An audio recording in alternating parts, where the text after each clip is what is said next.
Welcome to the OverAnalyzers. I'm Dan. I'm here with Mike, and cheers. Cheers. What do you got? An old fashioned. Oh, nice. I just have the vodka soda. That's awesome. So, we have been charging forward the past few months with our new philosophy and our new inspiration on developing skills and getting good at stuff and so on and so forth. Uh, and we've made many uh, hyperbolic, dramatic statements about that. And some people have pointed out some things that maybe we haven't fully thought through, or some issues perhaps with what we've been working on. So figured today, let's talk about some of the maybe problems with the way we've been thinking, or at least some of the objections that people have brought up, and try and explain whether, we think we're missing something or we need to kind of fill in the blanks or what. Okay. Well, I guess we'll start with this question by Caleb. I'm glad you expanded on the Q&A flashcard strategy. That fuzzy area of ideas without a defined queue is something that felt incomplete to me when you first discussed it. Now that you can create a queue and a response for any problem by naming every situation, I'm curious how this affects the end game. Previously, I thought that this gray area is what left room for variety and creativity. As you construct a response to every situation, though, aren't you approaching some sort of boring, fully defined world? In the case of Starcraft, though I don't play myself, it doesn't appear that there are many, if any, situations that Mike does not have an answer to, and the challenge is in implementing those answers. Theoretically, top players will have complete agency of these responses. So what decides the outcome of the match? Lots of games have an element of chance, and some have a rock, paper, scissors type metagame that shakes up this linearity. Probably said that wrong. What about a game like chess, though? Are games like these destined to be solved by any player with sufficient recall? And for art, I suppose the limit is photorealism? Not sure exactly what I'm asking, but something about this feels yucky. Okay. So I actually really liked that observation slash objection type of thing. And I think it basically boils down to this. If you're using this method that we've been talking about, where you identify some new piece of information, some new thing that you want, and you want it to become part of your mental model, then the way you think about that is you look for a cue, something that will trigger this new action or this new fact, whatever, and you try to associate this new response to that cue. That's kind of the gist of what we've been talking about. So here's my take on it. For a while I've been kind of wondering what does a mental model look like? If you could turn what's going on in my head into a picture, what would that be? And here's what I've come up with. You've played Skyrim, right? A few times, long time ago, yeah. Okay. I assume that everyone's played Skyrim. And if not, That's a bad assumption. you had a very different 2011 than I did. That is not a bad assumption. Everyone should have played that game. Okay, it's a game where you're a character and you level up and you gain new skills and that sort of thing. So what happens is if you level your character, you go into the like level up screen or whatever, and the camera kind of drifts up into space, and there's all these different categories of things that you can spend your skill points on. So there's restoration, one-handed weapons, there's sneak, persuasion, stuff like that. And each one of them is this, it starts at a single point. It looks like a star. You're kind of floating in the cosmos. And there's a star with this little kind of beam of light line that leads to another star. And it starts at one point, but it kind of branches out into this little constellation of different stars that are all connected from one to the next. And it's fairly simple, right? You start with the first one, and once you unlock that little skill, little perk, it lets you access the next ones, and you can pick which one you want, and that sort of forks out. That's the Skyrim skill tree. And I think that what's going on in your head looks kind of like that. It's one cue, one piece of information, something that you see in the world, something that you think about, anything, and that leads to a bunch of others. And it's way more complex than the dozen or so little points in the Skyrim skill tree. It could be thousands or maybe hundreds of thousands or something, but that's kind of what happens in your head. And that's what we're talking about in terms of developing your mental model. Like, you identify a cue, you try to put in a new response, and you're kind of building out some little piece of that Skyrim skill tree. So in terms of Caleb's observation there, I think that is not, that's not this method that we're talking about and trying to develop. That's just how we think. Period. Right now, that's just what is going on in your head all the time. There's a great book that I'm reading, and some other people in the OverAnalyzers community have read this too, called Atomic Habits. And the author, who I'm blanking on his name right now, so sorry. We'll put a link or something. But he describes habits that way. And I don't think this is his own unique idea, but he spells it out really clearly, in that a habit is a response or a reaction to some cue. And that's how you should think of habits. You wake up and you pick up your phone. Like, the cue is waking up, and then the response is picking up your phone, and you browse through Reddit and do stuff like that. Like, that would probably be not a good habit. But every habit, every action you take works like that. So, as at least to start answering the question, I don't think that what we're saying is new at all. It's just the way that your mind works. Every thought that you have in your head gets triggered by something. You see something in the world, it makes you think of something else. And that thought might lead to some other thought, and so on and so forth. Anytime you do anything, any skill, any activity, you're having thoughts and actions that are triggered by one thing and something else. So that's the first part of my answer, is that it's not new. That's how we think. So you're not necessarily changing anything by bringing your attention to it and saying, okay, I want this response to be a response to this cue, or I want to identify a new cue that I'm going to respond to in a different way. You said that's the first part of your answer. What's the second? Well, okay, let me take a breath. So he talks a lot, or he brings up randomness, and how for certain games the game itself might have randomness involved in the game, or there's a meta game where it's kind of a rock scissors paper type of thing. Like, there's elements that bring in this unpredictability, which kind of implies that unless some kind of unpredictability is being brought in, then your Skyrim skill tree constellation of actions and reactions are always going to play out the same way. I think what he's getting at is that it sounds like we're building this system that is entirely deterministic, where if you were to go sit down and do a painting, it's going to come out the same way every time, because you have this system of this leads to this and this leads to that. But I think that is possible. Like, you could, if you were not careful, you could wind up in a situation like that. I mean, I could, right? I could, I've been trying to apply this to, you sound like you're about to object to this, but I could build a system where I say, when this happens, this is my response, and then this is the response to that, and that is always the case. But what is your feeling? This comment made me think of about 1,000 different things. Yeah. And I ended up ranting about all of them in my mind for a really long time, and have been since I read it. Okay, do it now. I think or at least what I sort of took away from this, is that, like, when we talk every week, we focus really strongly on the hard skills of things.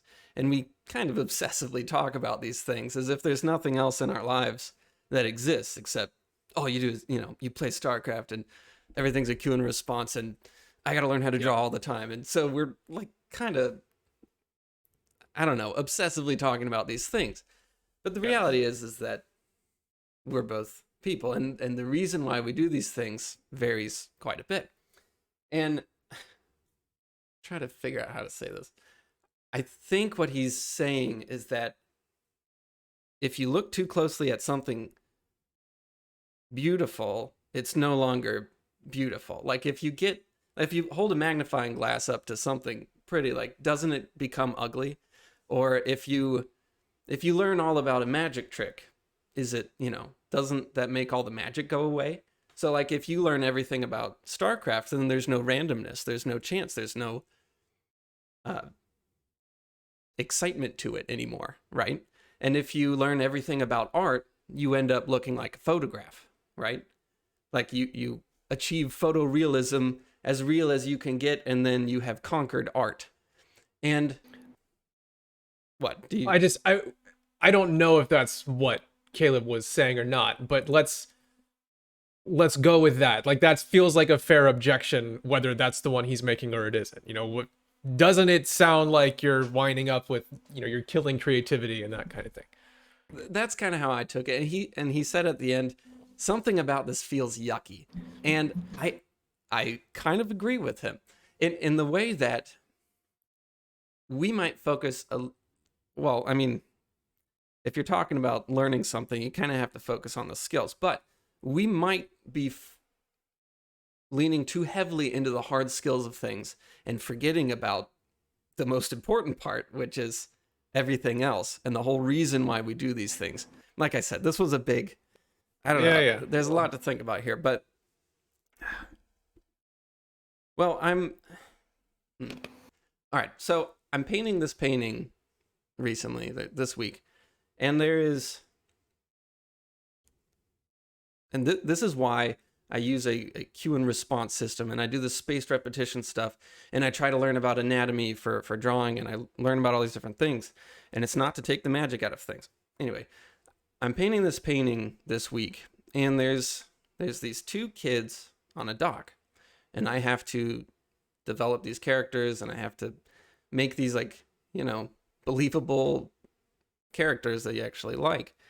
So there's these two kids on a dock, and the dock is sort of like on this beach, and there's like a beach house that's kind of off of the dock.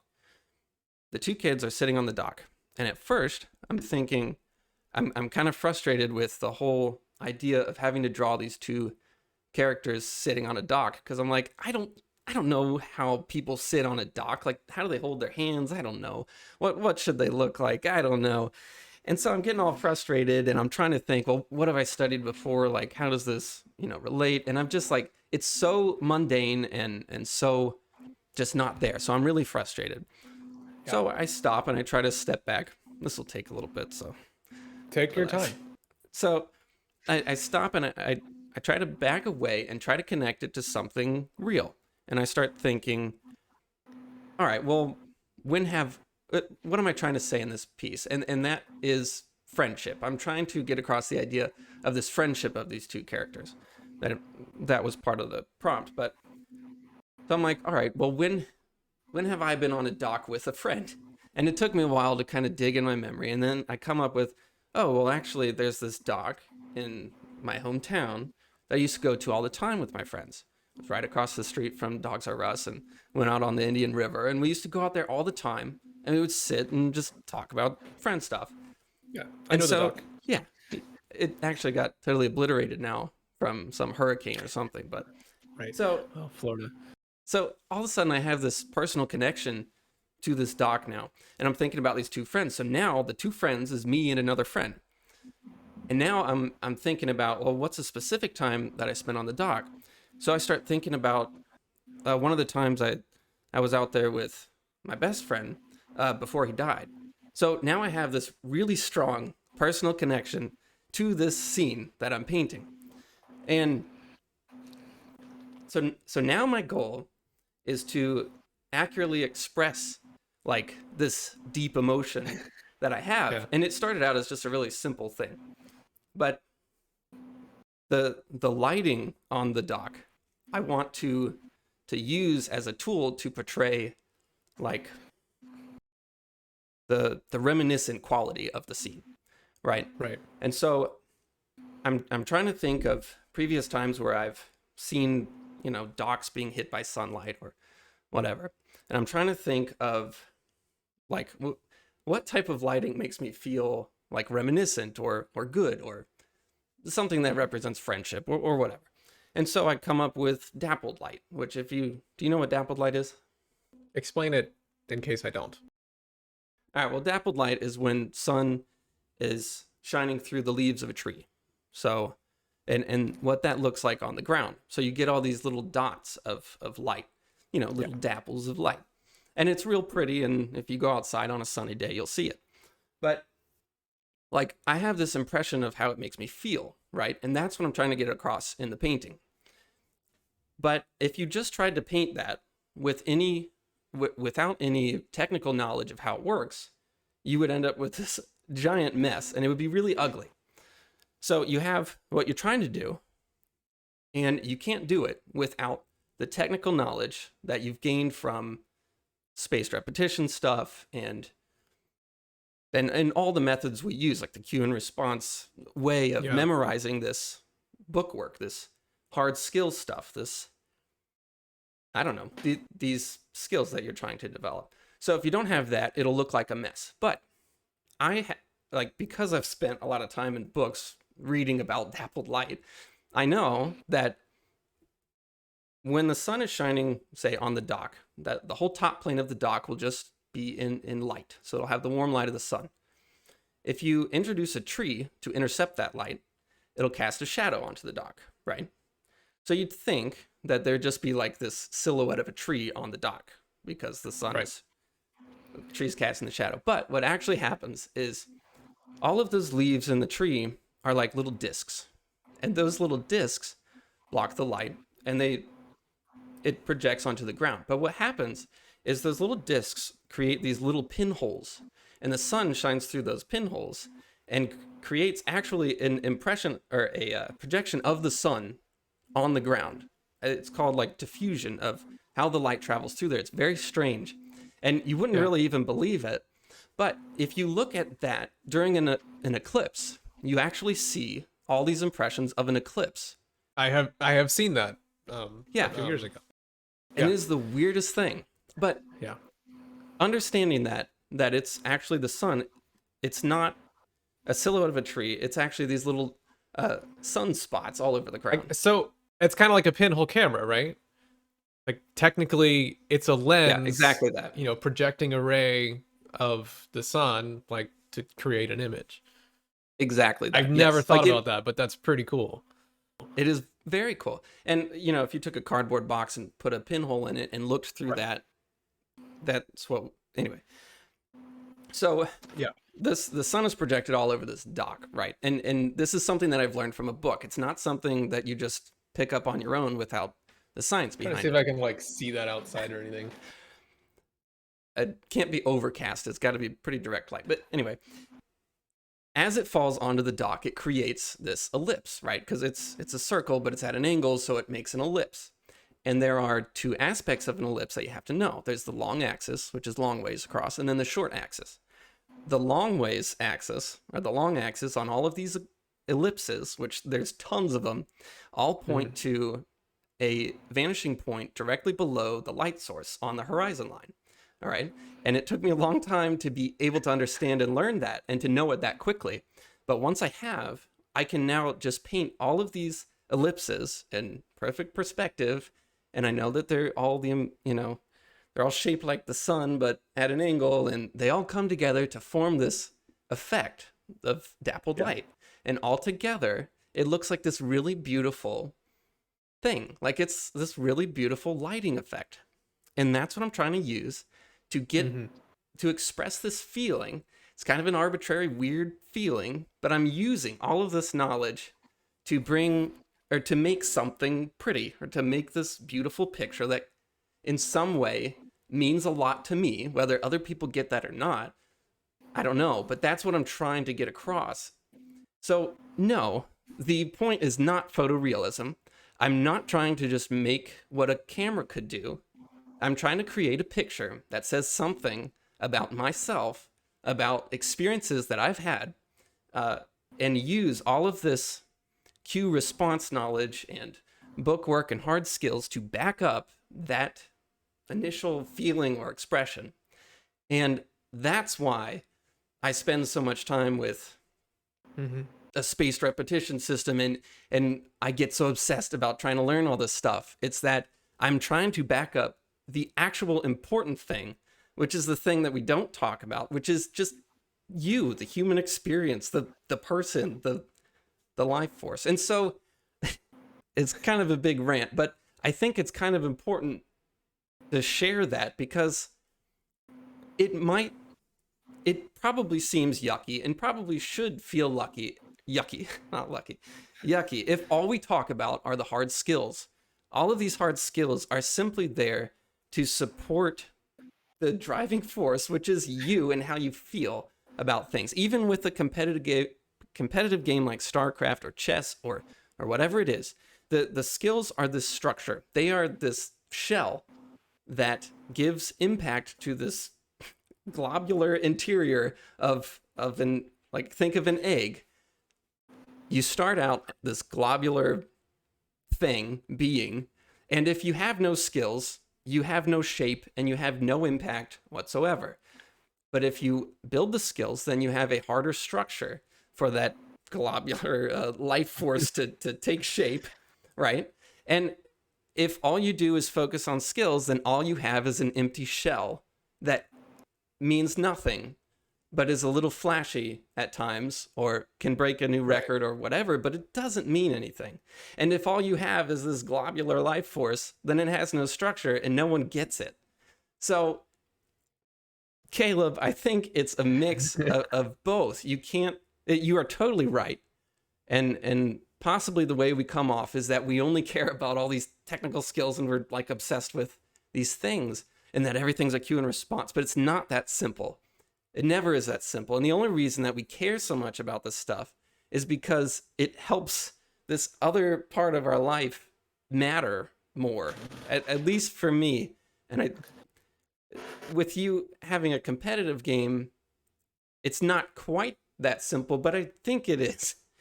Like there's something in you that, like, you get fulfillment from playing these games. Like, it's not all about being the best in whatever. But that's part of the fun of the challenge. Right? Did all of that make sense? Yeah, or am I no, just... that was I had more that I wanted to say, but I don't think I will, because that was really beautiful and extremely well done. Just to relate it to music, I mean, you learn the scales and you learn the theory to support your feeling that you're trying to express in whatever song you write. And we all know, like, the guitarists who can shred up and down the neck and are incredibly fast, but they have no substance. They have nothing there. And so you watch them, you're impressed, but then you never return to them. And we all know the students who obsess over scales and music theory forever, but never write a song because they're too afraid, you know? Right. All right, that's enough for me. No, I don't have a lot to add, because I think that is perfect. You're right. We have been talking obsessively, and we've established early on that we tend to be obsessive people, but we have been talking obsessively about trying to nail down a process that's powerful and efficient, that lets us get better at something. In your case, art. In my case, this game. But it's not even, for me, it's not even about that. Like, at this point, I'm far more fascinated in this idea of how do I get good at things in general? How do I make sure that, everything clicks and works? And how do I know that if I put in an hour of time to improve something, that it actually genuinely does improve? That's a huge question to me. I hit kind of I'll call it a breaking point, but I specifically remember the actual moment when I gave up on playing classical guitar.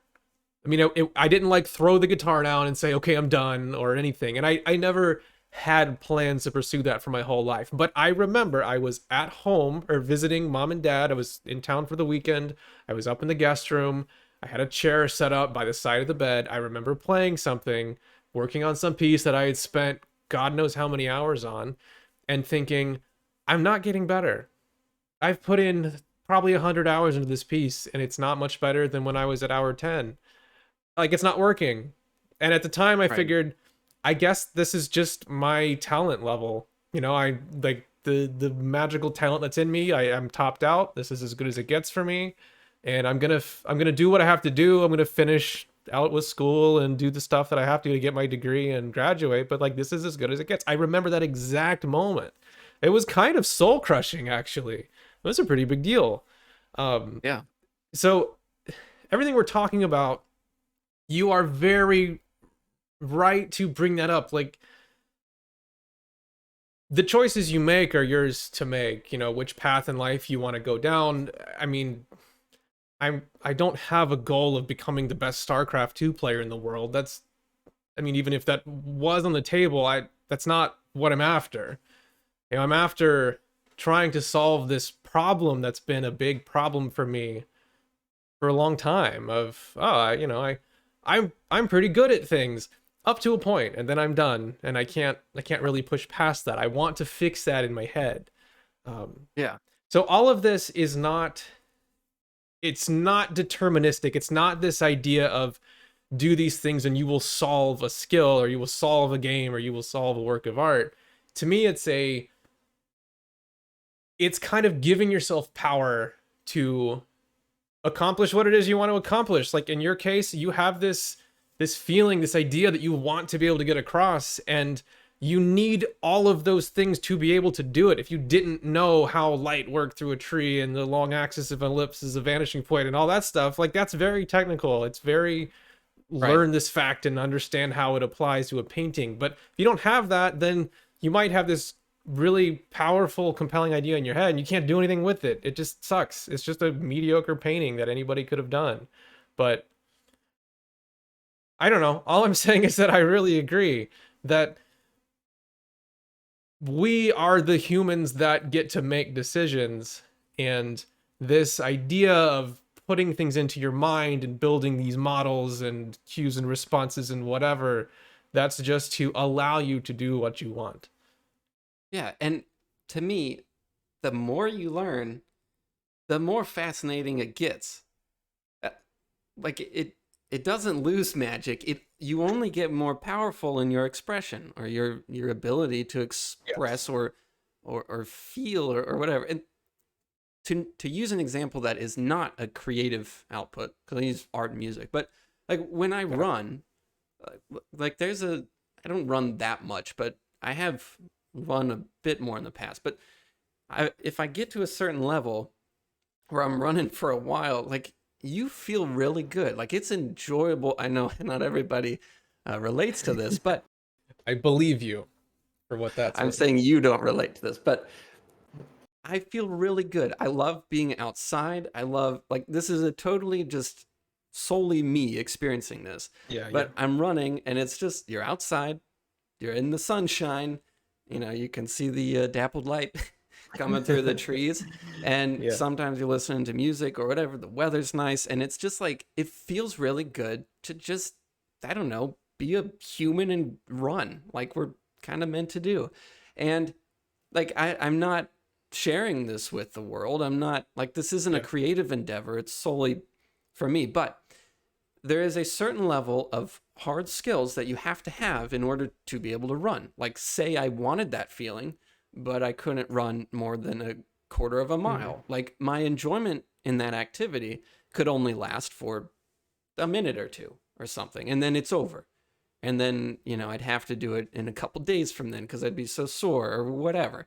So there is an extreme benefit to working on all of those skills and building up and building up. And then, I mean, you could build up to, ultra runners who run 100, 200 miles, where they get this feeling and much more, I'm sure, while they're running these giant races. Yeah. But they only get there through, I don't know, building those skills. Like, you have to have the structure in order to support that thing that you're after, whatever it is. It doesn't have to be a creative output. Yeah. Whatever it is, that's what the skills do. And to me, getting more and more into it only expands that feeling or that thing that you're after. And that's why it's so much fun to learn all of this stuff. One thing I've kind of learned about myself is that of of all the hobbies that I've had, or even bigger pursuits, music or anything, the thing that I tend to enjoy, the thing that causes that to stick with me, where I keep doing it and I keep investing my time in it, is I really like the feeling of getting better at something. And there's not, in most cases, there's not a goal. I've put, I think, 300 or 400 hours into Beat Saber, which I Right. described before, right? It's a VR game where you have a VR headset on, you have lightsabers in each hand, and you're slicing through boxes that come flying at you to the rhythm of a song, right? And you can pick which It song, is and you can. really fun. It's well, yeah, it's stupidly fun. But the thing is, there's I have a VR headset and I've played a bunch of VR games, and some of them are really, really cool. You jump in and it's really awesome experience. And then, okay, I play it for an hour or two and I'm kind of done and I go to the next thing. But I've put 300 to 400 hours into Beat Saber. And it's not just that it's super fun, it's that it's a skill-based game that is very easy to get good at for lots of reasons that we basically did an entire podcast on. But it's a game that's set up that allows you to very easily develop your skill, and I love it. And I'm not trying to be a professional Beat Saber player. I just do this in the living room, but I just love that feeling. I love the feeling of having some song that just felt absurdly comically too hard at one point, and then months later I come back to it, I'm like, oh, I can do this now. Like Yeah. that is a feeling that I love, and that's something I just seek out in my life. So playing Starcraft is not about trying to be a great Starcraft player. I mean, that's part of it, but it's just, I love the feeling of getting better at something. And now, in these past few months, being able to break through barriers that I was not able to get through before, again, with that kind of I've capped out of my talent type of thing, that is extremely satisfying. There's no end game. There's no pot of gold at the end of that rainbow. It's just, I just like that. There's It's really fun. yeah, right? it just is. That's just something I want.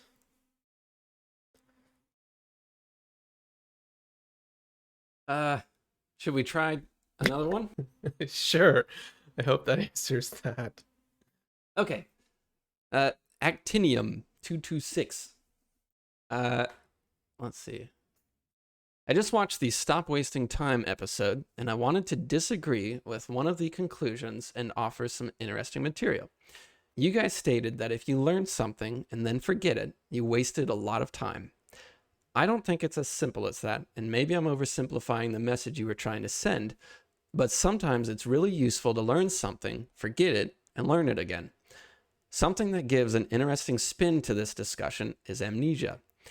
Amnesia patients have been able to learn new skills despite not remembering where or how they learned them. So clearly there's learning happening when you've forgotten something and are relearning it. But of course, if you're only learning something on a superficial level and then forgetting it, your time might be better spent taking a deep dive once and for all. Okay. I really, really like this, and I spent a good chunk of today on a Wikipedia wormhole. Yeah, he posted 2 links to Wikipedia. I would say almost anytime somebody says, hey, I think it isn't that simple, they're almost always right. Which is Yeah, I weirdly totally agree. Yeah. Also, just I want to say thank you for disagreeing with us. I want everyone to always feel comfortable saying they disagree with us. And then, well, of course, offering some information to back that up. But I like that because this sent me down on a rabbit hole, and I've been thinking about this ever since. So go ahead. Even at the time, so I think what we had said, and this might have been me being the most, or using the most hyperbole here, was that if you learn something and then forget it, it's pointless. That was our statement. And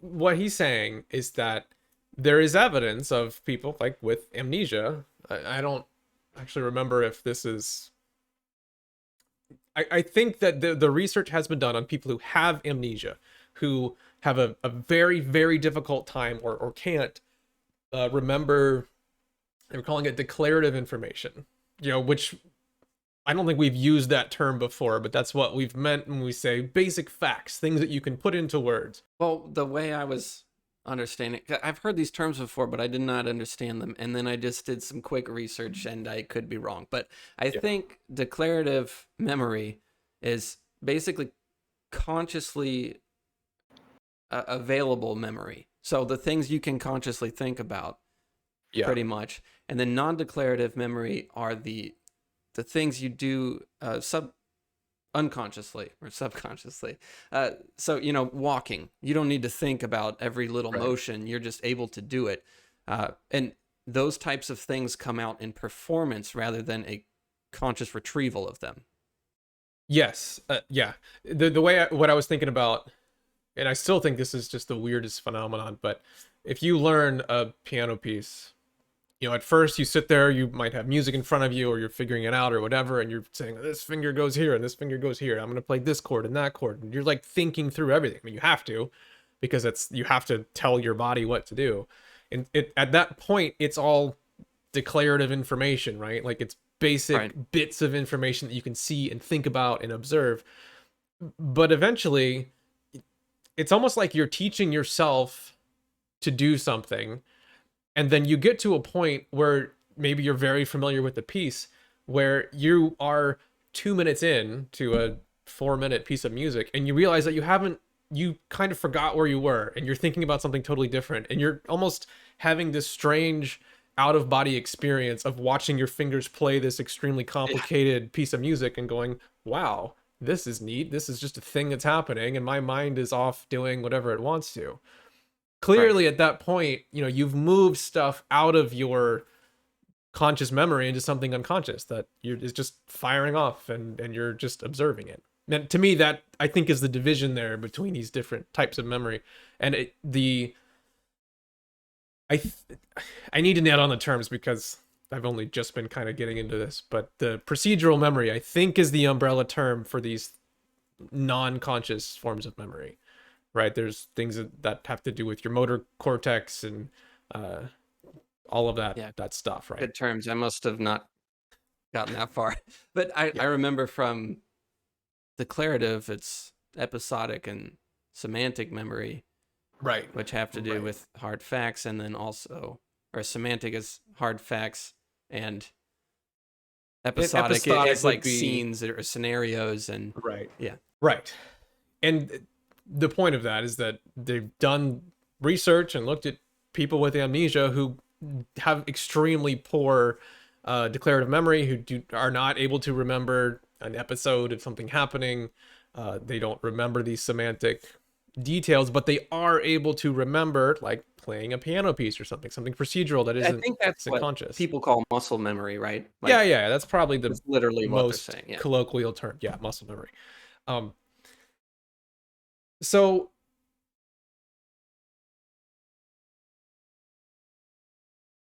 I think there's a couple parts of this.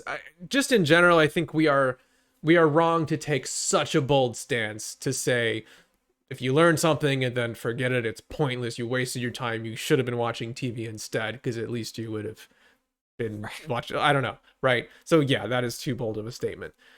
But if you're talking about declarative memory, which is a lot of stuff, right? If you're gaining that and then losing it, technically it's not as if you never did it. Even if we're just talking about declarative memory, because that stuff has been in your brain. And if you were to try to recall it, like I took calculus 1 through 3 back in college before I switched to music. And right now I could not, I remember the term integral and derivative, and that's the extent of what I can recall in my head of the years of calculus that I did. I can't do a calculus problem. I can't even really describe to you what it is. But if I were to open a calculus book and start working through it again, it would be easier than the first time I did it, because some of those concepts actually would be a bit familiar. There are bits of information in my head, right? Right. And this is a thing that happens in exercise, lifting in particular, but I assume almost any form of sport and exercise and stuff.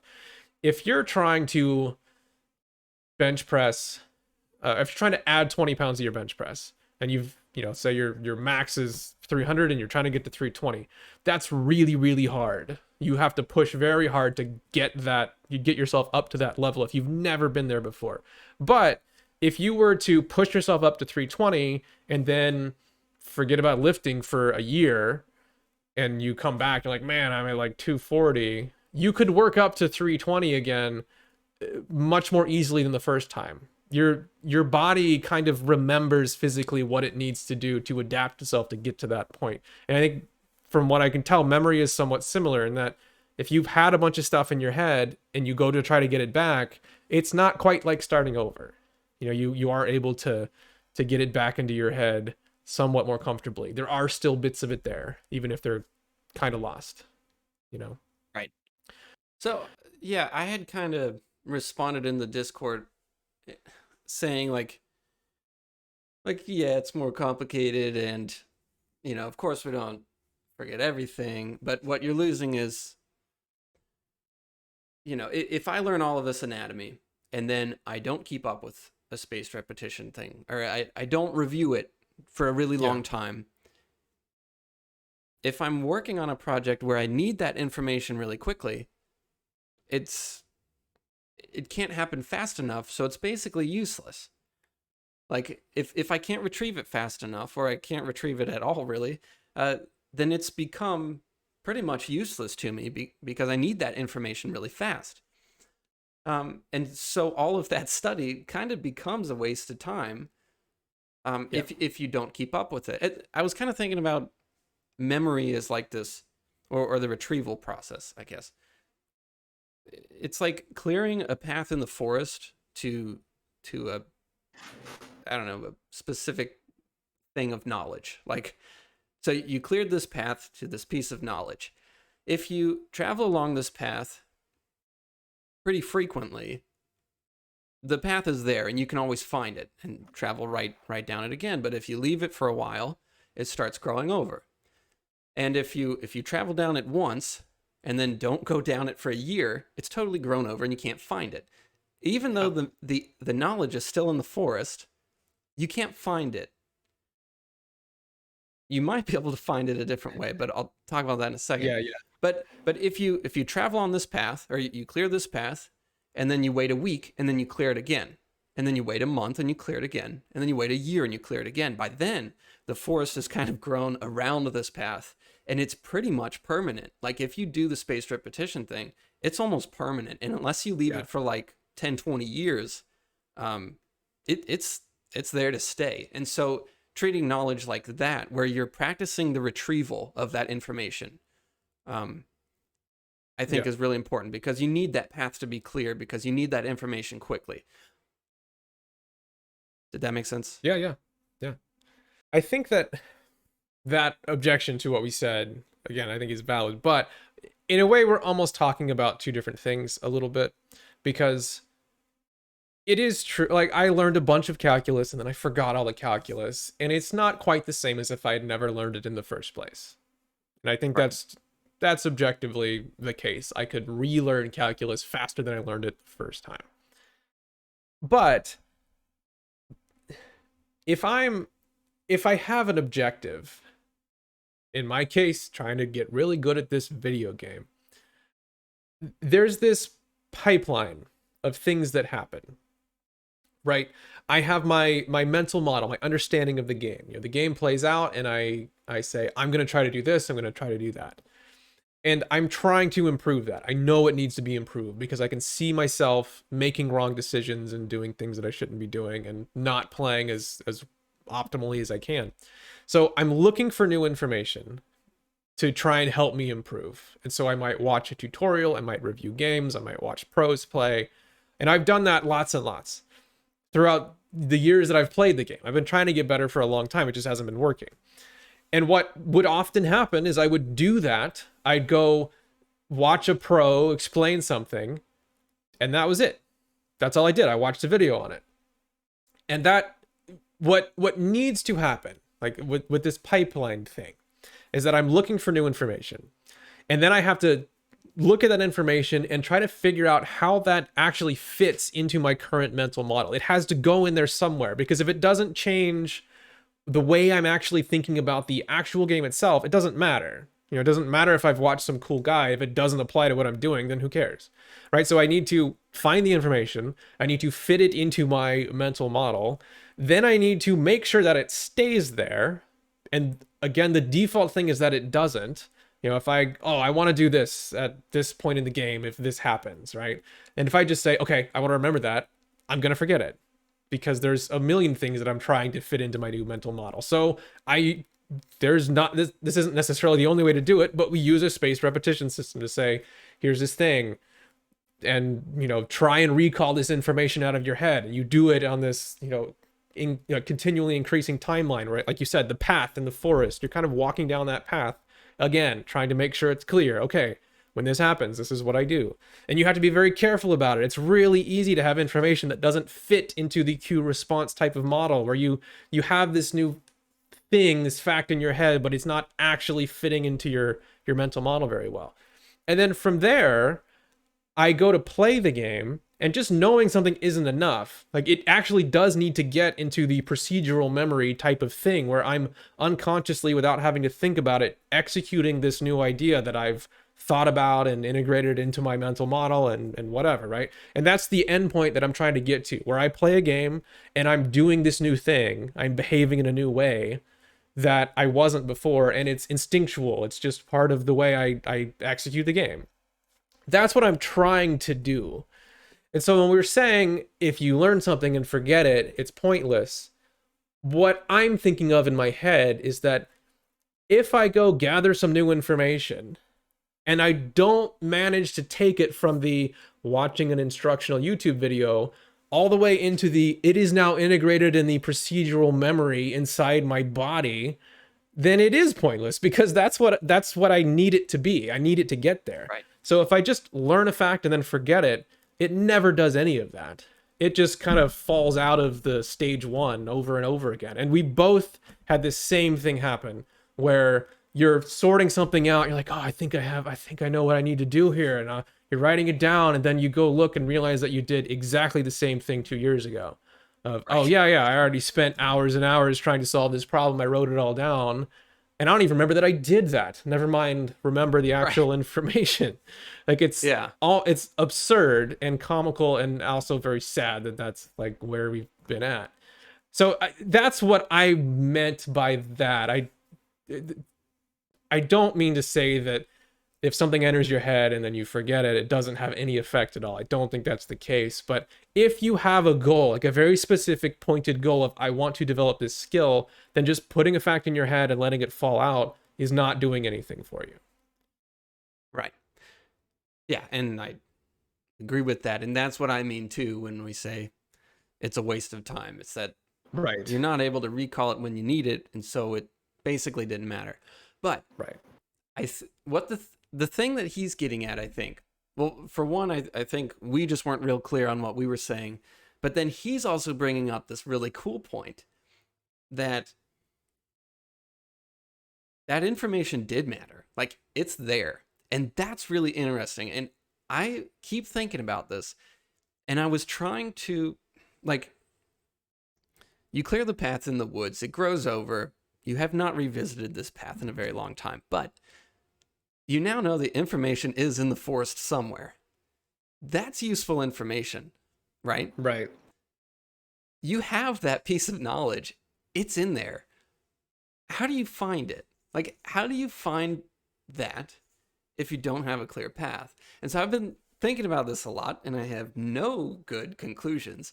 But when I was doing the same painting, working on it for a week, so I've had a lot of, like, epiphanies or just weird experiences with memory while working on this piece.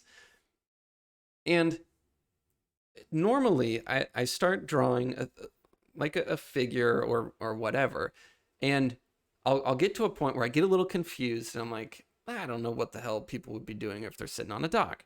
And so I go look it up, or I go find the answer somewhere else, because I just can't get it. Like, I just can't recall it. You know, like, yeah, I've seen people sitting on docks before, but I just can't remember. I don't know. So I'll just go find the answer somewhere else.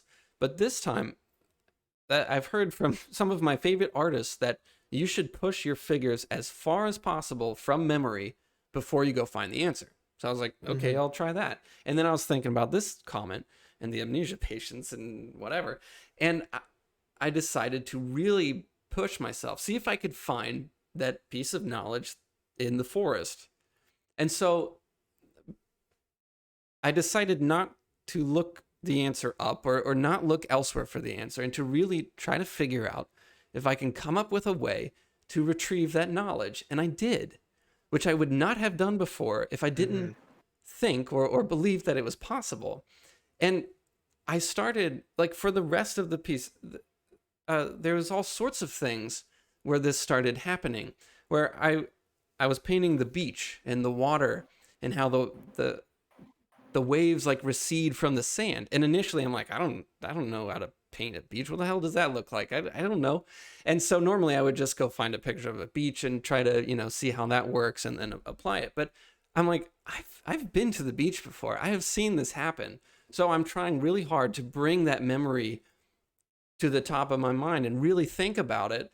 And it turns out that I'm able to remember what the waves look like. That I remembered that when the water recedes, like, the sand behind it is a little bit darker than the rest of the sand, and that there's this little white foam at the top of the wave as it pulls back, and all the sand is being pulled back. And as that happens, the sand gets deeper, and you can, as the water faces towards you a little bit, you can see to the bottom of the water, and you can see the sand, but it's a little bit darker. And like, all of these things start coming back. And all of a sudden, I'm able to paint it. Whereas before, I would have said, no, I don't have that in a quick cue response system. And so I can't recall it. So I have to go find that information somewhere else. I actually had it in my head the whole time. And I don't know. I just think that's really interesting. That just, I mean, you don't always have that time to really search. And this is almost like different type of, it's like a different type of information almost. Kind of. But I don't know. I mean, that was a big thing for me. Like, just knowing that I can find some of those things that I think are no longer accessible. Right. This could turn into an hour of memory talk, so we probably shouldn't get too excited here and save something for next week. But that corresponds a lot to something I've been thinking about too, which is, I really like your metaphor of the path in the woods, right? How, you know, you cut the path and then it grows over and you have to cut it again and you keep doing this. And that's kind of the idea of spaced repetition, right? As you follow this path at these intervals and you'll remember something. I remember in school, which is our favorite thing to complain about, but it's justified because it's kind of stupid sometimes. But the general solution to remember something was repeat it over and over. And that's dumb for a lot of reasons. But one of the big ones is that you don't reinforce a memory by putting something in your head over and over. You reinforce a memory by pulling it out over and over. That's what you're trying to do. It's why you can read a word, I mean, 100,000 times. I don't even know how many times. You can read it over and over and over, see it that many times, and then not know how to spell it. Because even though you've seen that information, it's gone into your head that so many times, but you've never tried to pull it out. And it's just a different process. And so when you're trying to memorize a fact or put new information in your head, you put it in there and then you have to try to get it out. And it's actually a little bit uncomfortable most of the time. You think, what was that person's name? And a lot of the time I'm afraid to say their name because I'm like not that confident. But if I want to remember their name, that's what I need to do. I need to say it. I need to say their name was Tim. And that's what I like.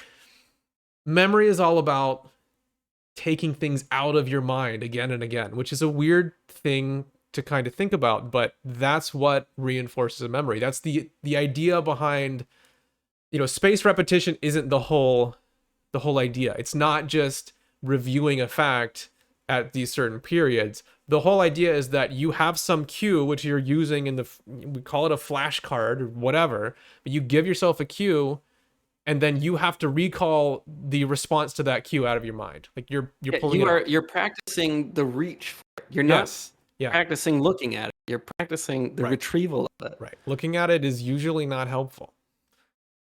So I'm in this little work band, right? And before the whole pandemic thing, we had practiced these 5 songs because we were going to play this show, this anniversary sort of fun show or whatever. After like the 6 months, I think it was 6 months. It could have been like a year, but we practiced these 5 songs, and we practiced every week. So we're practicing these 5 songs to play at the show, and we're playing them once, maybe twice a week. And one of the songs was Hotel California, and I was playing the solo for that song. So I had to learn it, and it's not the hardest thing ever, but it wasn't super easy for me. It was a little bit of a challenge. And so I practiced and I worked on this over the course of, I don't know, 6-8 months. And I'm playing it every week. I'm playing it almost every day. We play the show. I play it well. Like everything goes well. We play all of these songs. And Hotel California came out good, and like we all did a good job. We all played our parts. We all knew them. Pandemic hits, and it came right before the pandemic. Then the pandemic hits. We don't really even see each other for like a year and a half. And then recently we get together again, and we go to play Hotel California, and none of us remember it. Like we probably each remembered about 20% of our parts, and they were all separate parts. And so when we play it all together, it sounds horrible. And it was so interesting to me because like if I had played that just by myself, I would have been like, I need to review that. I need to practice it. I wish I could remember better or whatever. But to hear everyone do the exact same thing, because none of us had played it since the show, it was incredible. I mean, this was something we spent months and months working on and practicing like every day, but we never practiced a longer retrieval process. Like we never played it, 2 months after the show or whatever. We haven't touched it in a year. And so it was gone. I mean, all of that time learning that song, and if you look at it a certain way, it was wasted. And I've done this with a lot of things before, it doesn't matter how hard you review it. If you stop for a long enough time, you'll just forget it and it's gone.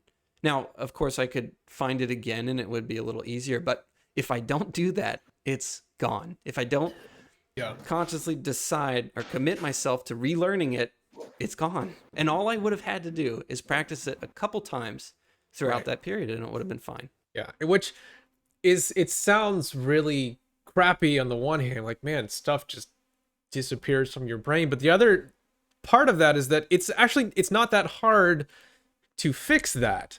You don't have to, if you're trying to maintain your memory of something, never mind if you're trying to develop like the ability to play it, right? If you're trying to develop your motor skills, that's kind of different. But if all you're really concerned about is, I need to remember this song, you don't need to do it 3 times a day, every day. You need to do it spaced out along this curve to where you keep recalling it out of your memory and building this long-term memory of the thing. Like the solution is not that hard. It's really not. Like it doesn't take much time. Yeah. And actually, I bet you all I would have to do is have a flashcard come up every month and say, think through that song. And I would be able to think through the whole thing, and that would be enough. I think. That's how I've been thinking about a lot of the stuff in my system. In my spaced repetition system, the point isn't, some of it is, how would you execute this encounter? How would you handle this situation? And I don't fire up a game and try to get myself into that situation to recall it. I mentally simulate it. And that's absolutely enough, at least from what I've experienced over the past few months. I get into a game, that comes out, and I know what to do because I'm able to visualize myself doing it mentally. I'll do the little Anki app while I'm brushing my teeth. Yeah. And, it'll bring up, think of this pose or this exact drawing that you've studied before. And I'll think about the thing while I'm brushing my teeth. And then like I got it, or I know a couple of the spots that are a little foggy and I need to work on those. Right. So yeah, It's cool. All right, I think we should probably wrap it up. Yeah, cool. I really enjoyed your painting story. That was cool. All right, well, yeah, I really am fascinated by all of this stuff, and I really appreciate the comments, and I love it when Yeah. people disagree, as long as they have something to offer. Or not. And If we're wrong, we're wrong. I yeah, mean, yeah, you know, I don't think yeah, that should be the barrier. yeah, fair enough. All right. Well, So thanks everybody. thanks for the comments. Yeah. Thanks for the comments. Thanks for the feedback. Thanks for the great discussion. You can email us at the OverAnalyzers podcast at gmail.com. You can leave comments on YouTube. You can hang out with us on Discord and contact us that way. Thank you so much. We'll see you next week.